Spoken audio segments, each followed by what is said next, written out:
Welcome to One Queen, Two Kings, brought to you by RMK Productions and 10 United Podcast Network. I am the Queen, your host, Marjorie Phoenix, and along with just one of our kings today, Kevin McLemore. Ray Porch is not with us, but he will be missed. We want to welcome you to another episode. Today, we are kicking off our COVID series with a discussion with COVID survivors. Actually, 3 out of the 4 of us here on this podcast have experienced COVID. 2 of the 4 have tested positive. But we'll be sharing our experiences and, how COVID affected their lives and what if any changes they've made to their lifestyle and their diet and how they continue to stay healthy and protect themselves. But let me introduce our special guest this evening. And listen, and I want to encourage you all to stick around for the entire episode, because at the end, we will be announcing some exciting news. So stay with us for this whole entire episode. With us for this conversation are 2 powerhouse entrepreneurs. We have Kyeesha Clayborne, and Kyeesha is the CEO of Level Up Fulfillment Shipping, Distribution, and Courier Services in Massachusetts. And we also have Crystal Grant. She is the CEO of Superscript Wellness and the author of the book Acceptance Granted: One Woman's Journey to Becoming a CRNA. Welcome, ladies. Hello, thank you for having us. Definitely. Yes, thank you. Yes, so excited to have you guys here as part of this conversation. It's no coincidence that this is happening this way. Now, I want to start off by just saying that I, in the group of 4, have not tested positive for COVID, nor so you haven't had the Rona. Right. Well, and I haven't seemed to have any of the symptoms or anything like that. So I cannot speak to that experience, but I can tell you that I spent a lot of time being scared, shitless, and isolated, not wanting to contract this thing. Every little tickle in my throat or cough gave me like anxiety attacks. And I'm sure, there was a lot of fear, and especially in the very beginning, going around, and a lot of anxiety, about the coronavirus. But I've been diligent in protecting myself as much as possible, right? By staying healthy, by, drinking a lot of water and eating cleaner and, taking vitamin C and vitamin D and trying to reduce inflammation and all of these things. And, although nothing is guaranteed, for me personally, I follow the science, I follow common sense, and what I believe is best for me. So with that being said, I would love to give the mic to Kyeesha, and then Crystal, and then Kevin, so that you guys can go ahead and share your stories and your experience with COVID. Sure. So I'm bad with dates. Crystal, what was it? This year, right? 2021? Yeah, Because it we was. both had it at the same time. It was. Well, I think yours was like February, Marchish. No, mine was because it was my birthday. I was sick my birthday. So that was the end Oh, of January. okay. Um, yeah, so This I year got or it last year? this year, right? That's why I said it's this year, right? Girl, because 2021? 2020 just that was a blur. Oh, okay. But it was this year. Um, First of all, I work in a group home and it had gone around rampant um there with the kids, and I tried to stay away from them. I was like you, Marjorie. I'm like, I'm stay away from me, don't cross the line, don't breathe on me, don't cough on me. um and we were doing all the precautions possible, but still I ended up sick. um I found out, and I tested. I had a really bad cough for a while, and it just wasn't going away. And I was like, let me get to my doctor before this turns into like walking pneumonia, because it's January, it's wintertime, it's cold. And sure enough, not only did I test positive, but I already had pneumonia. I ended up with pneumonia. And I ended up, they gave me an inhaler. And that was the worst part of it, to be honest with you, because of the lasting effects. Because even after I got better, I couldn't walk up a flight of stairs um, without having problems breathing. I used to be able to be around smokers and stuff like that with no problem. Now I can't. Don't smoke around me. I'm about to cough up a lung um, if that happens. So I've become very sensitive to that. But I did. I spent my birthday sick. It was about 2.5, 3 weeks that I was really, really sick, and experienced the pamphlet symptoms of loss of taste, loss of smell. Crystal's, she'll tell you about hers was a lot worse than mine. um but um Lost my appetite. So that's the way I spent my birthday. And I ended up just really building my immune system back afterwards, doing different things. And uh, but still, the the pneumonia in my chest is like really, my breathing issues are the most sensitive still. And that was back in January, and it's August now. So You're still feeling the effects, uh-huh. respiratory effects. Yep. And I actually got the shot.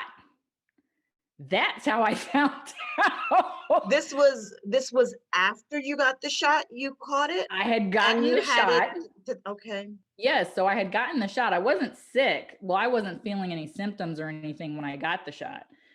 I got the shot, got the little poke, and a few days later, that's when I started feeling sick, and that's when I ended up going to the doctor.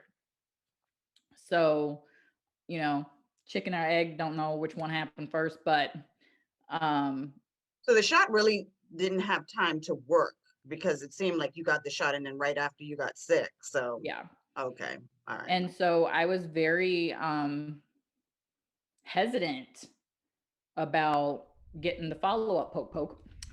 And I finally ended up deciding to go ahead and getting it. But yeah, it was rough. It was rough. So was there any moment, before Crystal shares her story, was there any moment during that where you were just reflecting on your your life, your mortality, your thinking about the future, and wondering how things were going to go with COVID? Any sort of aha moment for you? Well, I would say this was probably the one thing that I've caught, and I haven't caught many things, but the one thing that I caught that I sure wish I hadn't. Um, and wouldn't wish it on anybody. Um, but I was, I would say that, you know, just I'm fortunate I didn't end up in the hospital like some people did. I'm very fortunate about that. And so, I kind of, as serious as it was, I just thank goodness that it wasn't as bad as it could have been. And I was able to recover, and go about my business. But it does make you a little apprehensive about catching it again, because you never know what happens the second time around.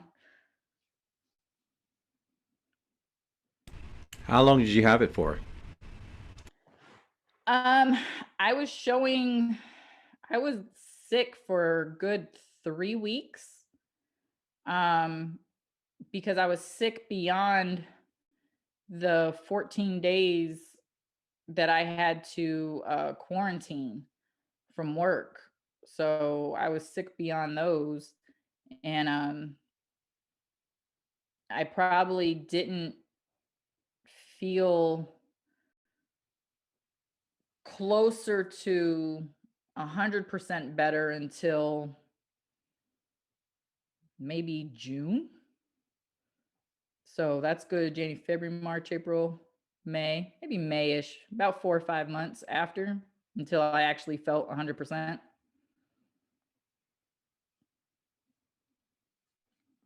Wow. So, Crystal, tell us about your experience. So my experience was I had moved to North Carolina last August and started a new position. I'm a nurse anesthetist. So my job is to be in people's airways every day. I'm the one who puts the breathing tube in your airway when you have surgery. I keep you asleep. I wake you up at the end of your surgery. So the airway is my forte. Um, and with the move and everything else, I had stayed healthy. I was working out daily. I did have some stressors come up in my life, but I took care of those. And literally, I could tell you what days I had gone where. And that's important because when the health department eventually called me to do like the tracing, I was like, I can tell you the 3 places I've been because I just don't go anywhere except for work, home, and maybe to the grocery store.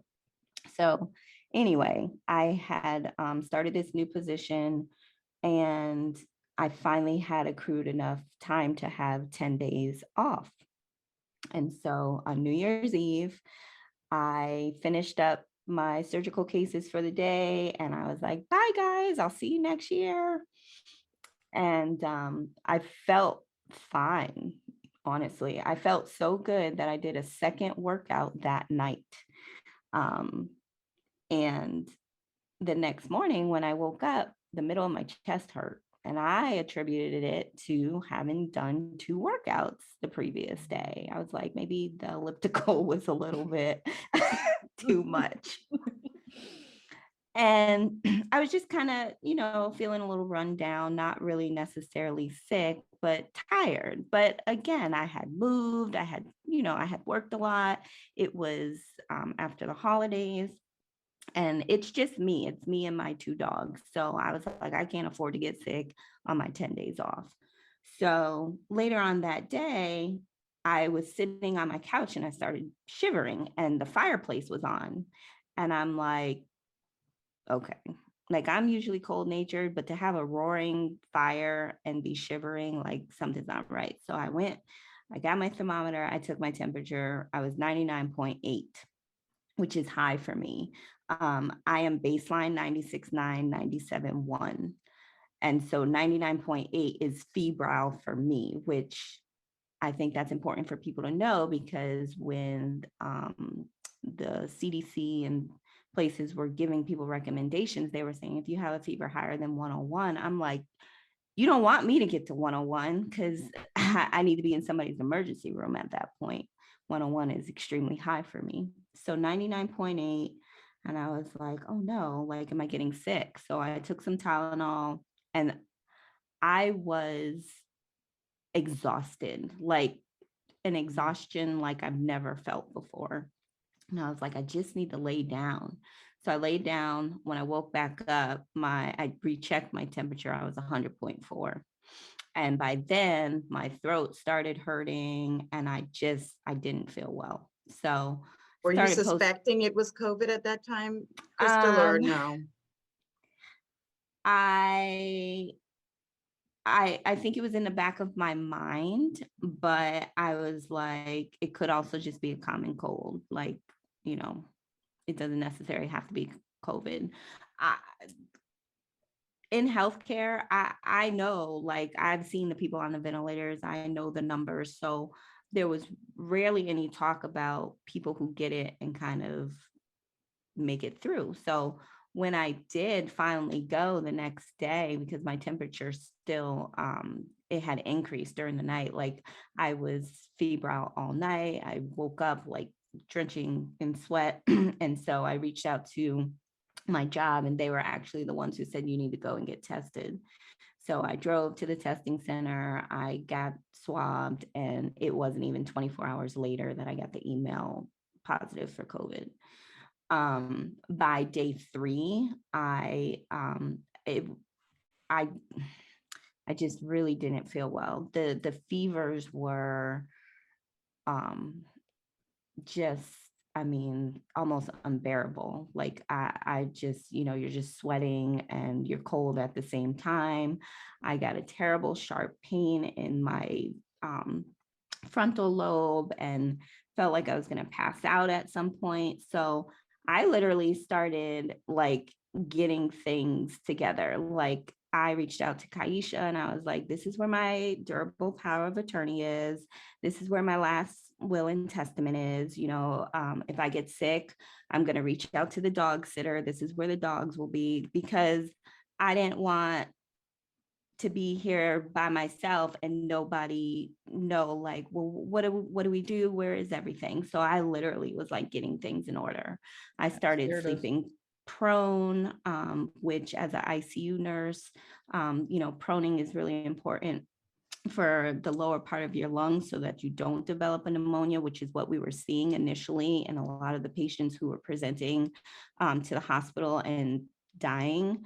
They were dying from a lower lobe pneumonia that had just gotten out of control. So I was proning myself. One of my coworkers brought me some baby aspirin. I was taking aspirin so that I wouldn't develop any blood clots, because that was another thing that we were hearing in the media.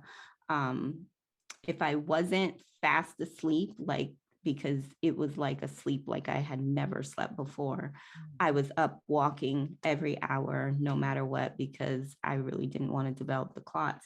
So I was like, really on it.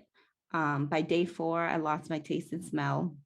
It was the strangest thing ever because I couldn't remember the last time I had smelled something. So it's not like all of a sudden you're like, hey, I don't smell anything. It's like, I should be smelling this, but I don't smell it. When's the last time I smelled anything? I can't taste this. It's a very, very strange phenomenon. And that lasted for weeks. And that played on my psyche very heavily. Because it got to the point where it's like, will I ever taste food again? Will I ever smell anything? I was burning some sage and some caught on fire. I didn't smell it burning, like it psychologically, it really got to me. So I was sick for a good 10 days where I just, really didn't feel well. By day 11, things did start improving, but I was still very, very, very fatigued for about another 2 to 3 weeks.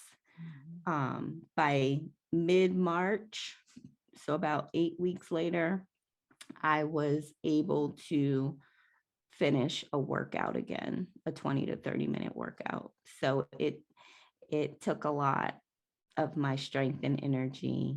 And my taste and smell is still borderline. Some days are better than others. Some fragrances, I just, unless I'm right on top of it, I really cannot smell it. And some foods just aren't as savory as I remember them being. I have tested negative a few times since having it. And actually today I went and had blood drawn to see if I have antibodies still. So I'll keep you posted. Wow, so 2 to 3 weeks is a long time to be isolated alone because you live alone, right? And I know that was one of the things for me as you know, you're single, you're living alone, like, Lord, if something happens to me, if someone, how long will it take before someone, you know, comes around or can get in to find me or whatever? So I know you said you contacted Kyeesha just to get some affairs in order, but tell us a little bit about you know, the things that you were thinking about and then when you came out of it, how that's affected how you're living your life now. I definitely was posting on social media and staying in contact with my family in Massachusetts just to let them know, like, hey guys, you know, like I am still alive, like this is what's going on. Because I think a lot of people, we were all scared. Fear was a major thing that they really, you know, put upon all of us. So I wanted to show people, like, even if I do get to the ICU stage, like this is what I look like on day 3. This is what I look like on day 4. So I was really trying to educate as I went along and keep my family notified as well. I was nervous for my family because you know, they're so far away and I know they worry about me, but I'm like, you know, don't worry, just pray. So we were ready to jump on planes and come down there. Yeah, I was but like, we couldn't because, you know, and mine kept saying, you know, and she even kept saying, girl, you're just getting over COVID. How you gonna come in? Why are you gonna come around me? And I'm like, listen, I'm like, I mean, there were several of us, you know, we have another friend too. I mean, we were all like, this is not good, you know, and I'm texting the other friend, did you get this message? I'm like, what's going on? Why is she saying this? That's great. You got that kind of support system.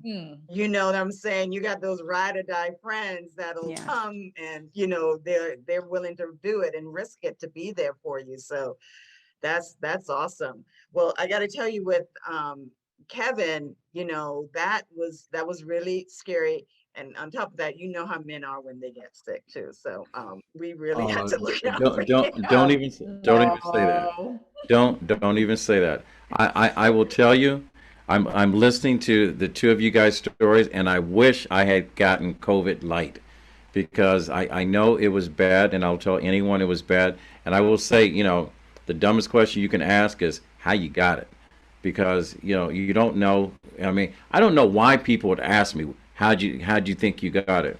I will tell you, I would say it's my fault, and I remember this like it was yesterday. I had not been sick in 7 years. I've never had the flu shot. It was a Tuesday morning at the gym at Lifetime Athletics here in King of Prussia in PA. And we were talking about the conversation of who got sick and what was going on in the media. And I basically walked on the floor and said, I haven't been sick in 7 years. I can outlift the average 30-something-year-old person, whatever. And I stood in there like I was Denzel Washington in the middle of the street. And I said, COVID ain't got S on me. Well, that was Tuesday. That was Tuesday. Well, evidently, someone called COVID that Friday and go, hey, you hear what Kevin said? COVID said, I'm already on it. 8:30 in the morning, I remember it was like yesterday, I got a phone call saying that I had someone that had been exposed to it, that you should go get a test that tested positive. And I'm going, okay. So 8:35, I left my job because that's part of our protocol.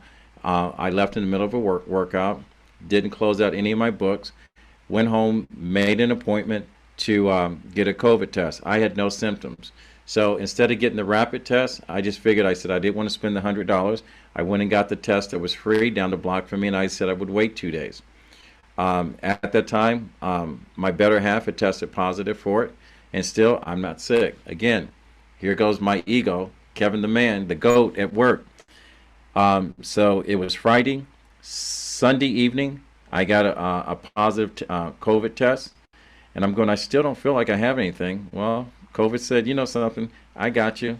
About 1 o'clock that next morning, going into Monday, COVID gave me COVID full blast. And lucky for me, the doctor told me, my family doctor said, since I had asthma, and there's only preconditioning that I had because I was vegan, I was fit, I get low percentage of body fat and been healthy all my life, I had started using my inhaler.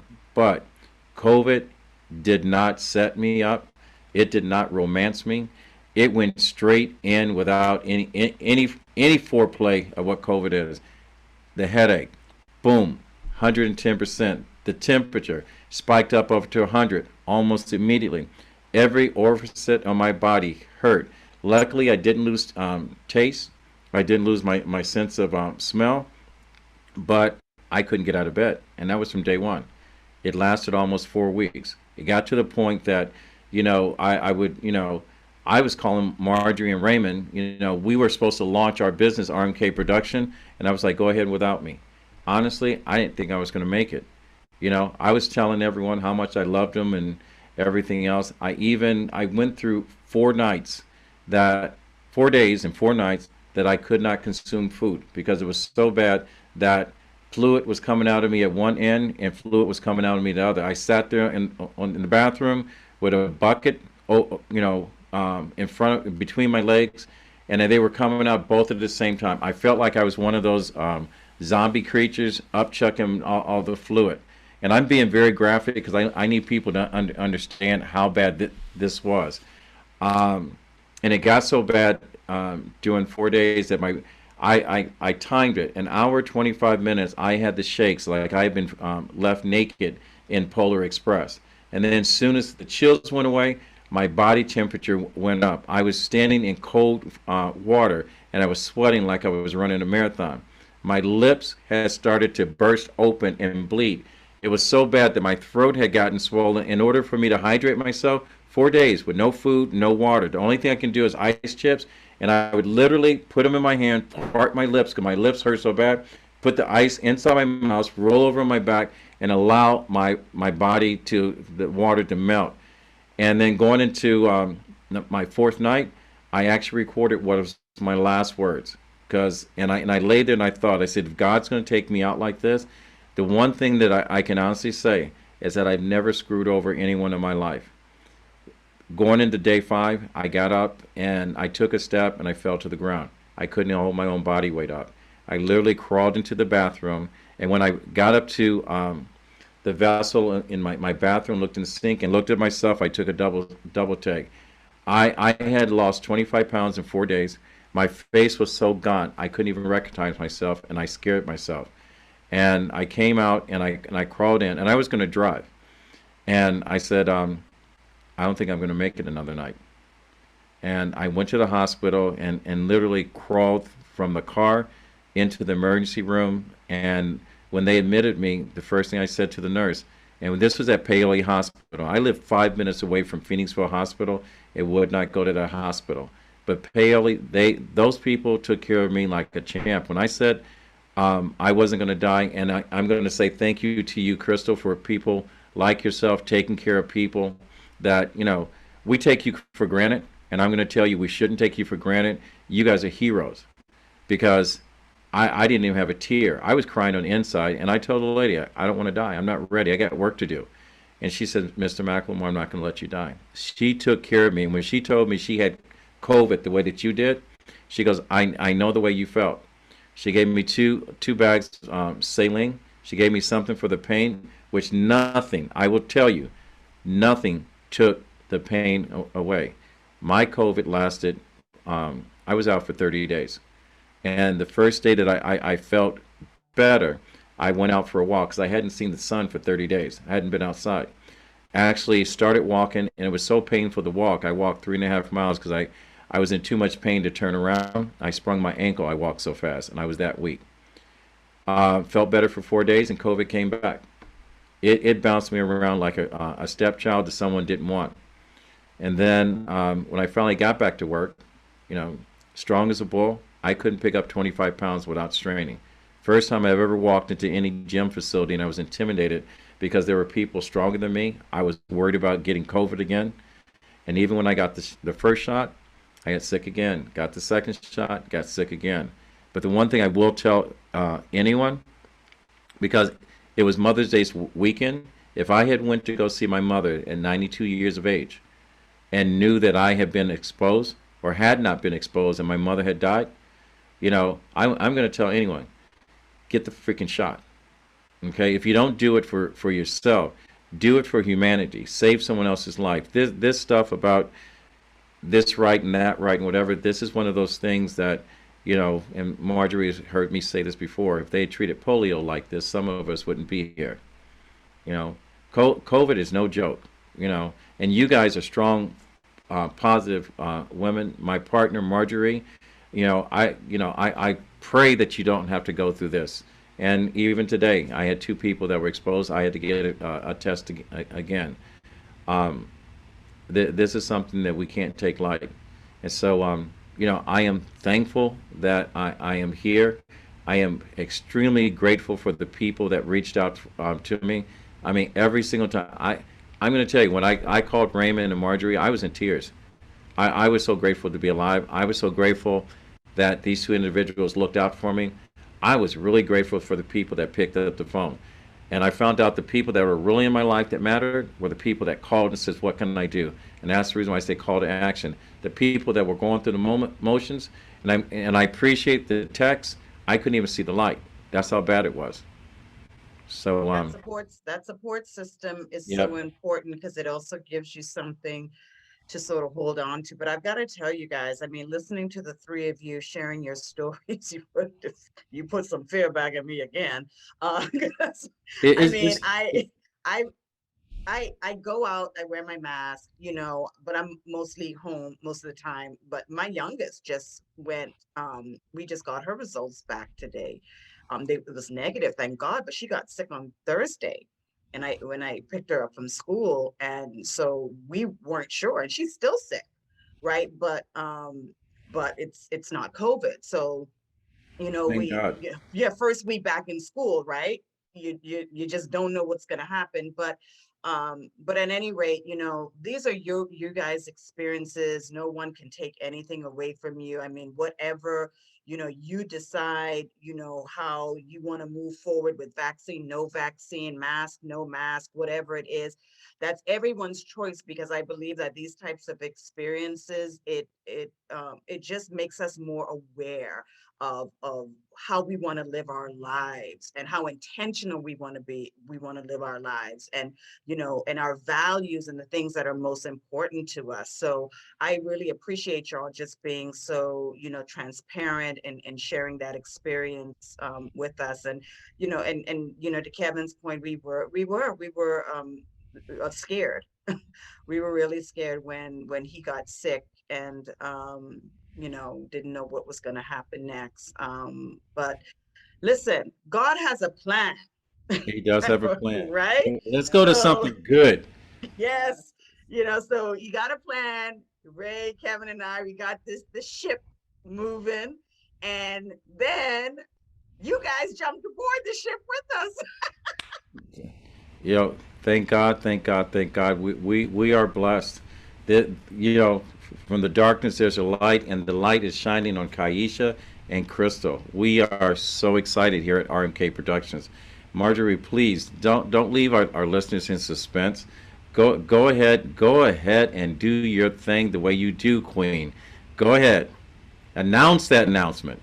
Well, ladies and gentlemen, we are so happy to announce that a part of the RMK Productions and Network family and the 10 United Podcast Network, you will be hearing more from Crystal and Kyeesha with their podcast, BFF, Black Fabulous and 40, correct? Yes. All right. Why don't y'all tell the audience what to expect from this Black Fabulous and 40 podcast? Craziness. Yeah. I like crazy. I like crazy. Hmm. Um, yes, we've been friends since for a long minute. So we're gonna tell our story on the podcast. So I don't want to get too much into it, but we're two girlfriends, and it's gonna be talk from the couch. She'll have her tea, I'll have my wine because I don't like tea. I don't like wine. Yeah.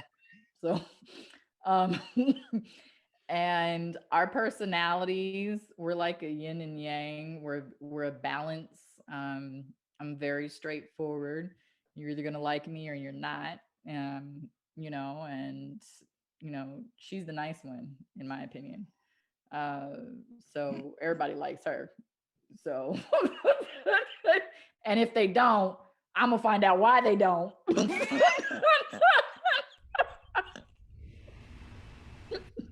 You cannot like me. I don't care. But you gotta like her. So, but and we're gonna have some good guests on and get their opinion and you're gonna hear our craziness. What kinds of stuff you guys are going to be talking about? Any and everything? You're going to be talking about dating and oh yeah, that's things. like first on the list. Yes, dating in this decade, dating on apps versus swipe left, swipe right. Whichever direction. Go up, go down.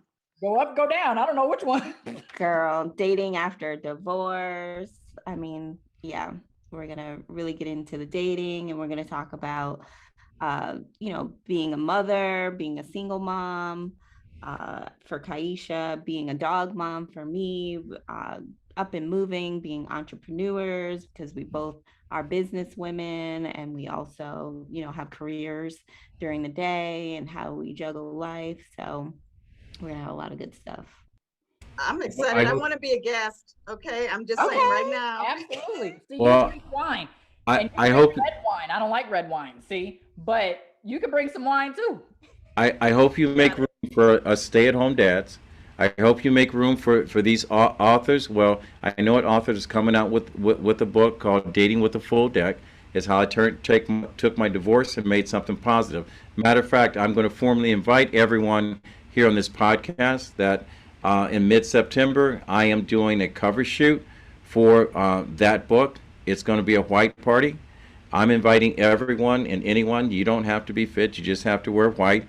You don't have to choose popular. You have to choose right. We're just going to have a good time. I'm going to be a thorn amongst roses. And I haven't told my partners this, but the ultimate goal is to let our followers, anyone that subscribes to RMK Productions and Networks on our YouTube channel, will get a chance out of 4 of the photos to pick the cover for my next book. So wow. I probably should have went by, the order and went and talked to my president of the company before I did that. But I needed you two to have my back because I know how powerful you guys are. So I'm putting it out How many there. times I've heard that sentence?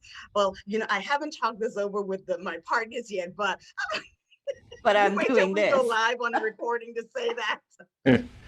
I just want to make sure if I disappear, we know what happened. Got his alibis. Yeah, you guys are my alibi. Wow. But congratulations. We are so excited to have you guys as part of the 10 United and RMK Productions. We are planning to do big things, and we can't do it without you. I mean, right now we're in a world of no one can do this one thing alone, and we realize at RMK Productions, and we are examples, Ray, Marjorie, and myself, that how do you say it? We are the change. Yes, Marjorie? we are the change we are seeking. Mm-hmm. Yes. Yes, Yes. we are. Thanks for being part of that team, that change. I'm excited. Crystal likes to say there's an alchemist in everybody. There, see? Oh, yeah. See, on that same level. And we've really been talking about, what this community is all about, RMK Productions and Network. And it's really about creating this space of community with with a lifestyle approach, right? How we live our lives, how we go about day to day. And so all of the podcasts that are going to be coming on is going to be sort of, elevating that type of approach and having those types of discussions around, our lifestyle, around community, education, uplifting voices. And so we feel like, you guys are really going to be bringing that from, perspective of Black women and the positions and the roles that you have in the world. They need to be hearing our voices more. And so podcasts are the way to do it. And I think that podcasts will also open the door to other things and other ways for your voices to be heard and stories to be told. So that's what I'm really excited about. And if you just share right before we close up for us, if you would just tell everyone like why you guys decided to do this with us, with RMK Productions. Go ahead, Kyeesha, and go ahead and say your name loud and clear. I'll let Crystal answer that one. All right, Crystal. Well, first of all, I would like to say that when you first presented it to us, I was like, oh, that sounds fun, but we have so many other projects going on. But the more that we both started talking about it and realizing like, you know what, first of all, we are so inspirational and motivational to so many people already within our small circle. We have things that others want to hear. We have stories that want to be heard, and we have a community that meshes with us. So we want to grow that community. We think that joining on with you guys is a great way to expand our message, expand and show our faces, and for people to hear our voices so that they can feel like they are not alone in this big, big world. So awesome. Well, we're excited. I'm excited. Thank you. Yeah. So guys, you will hear from Kyeesha and Crystal when this episode drops. Just a few days later, you will hear from them and be able to listen to their first episode on YouTube and Anchor and Spotify and wherever else you can catch us in Audible Nation. So look forward for that. And then listen, if you enjoyed this episode tonight, we invite you to share this with friends and your followers. We also invite you to subscribe to our YouTube channel. That way you will not miss another episode of One Queen, Two Kings, or Talking with Kevin and Son, or Storytime and Wine. And one more thing. You too, you listeners, if you have a vision and you have a story that needs to be told and you have a purpose, you also can join the team too. Just reach out to Marjorie at info@rmkproductions.net. Caught me off guard, Kevin. We are having fun there. Yes, and don't forget to follow us on Facebook and Instagram. So until next time, be the change you seek in the world. Bye-bye. All right.